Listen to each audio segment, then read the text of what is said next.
Magpaalam muna sa asawa.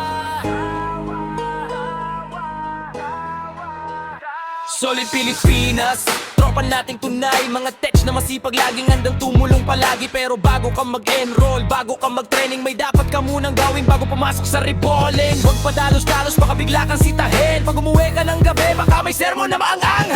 Kaya bago sumali sa CP Pure Bowling, magpaalam muna sa asawa, baka ikaw ay tawagin. Hoy, saan ka na naman pupunta? Biglang sisigaw, sabihin mo lang para ito sa future natin. Mahal sa workshop, may solder, may itchip, may blower. Pero sa bahay may asawa, mas malakas mag-power. Ayos lang mag-training, ayos lang mag-level up. Basta hindi ka biglang mawawala parang pop-up. Communication lang ang kailangan, di komplikado. Bago mag-rebel, magugod ka muna bago umalis ng kwarto.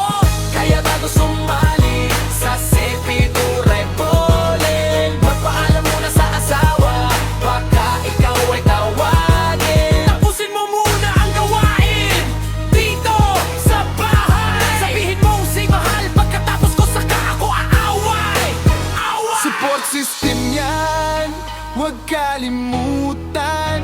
Mas masarap mag-training pag may basbas na minamahal. At pag nakagrade ka na sa Solid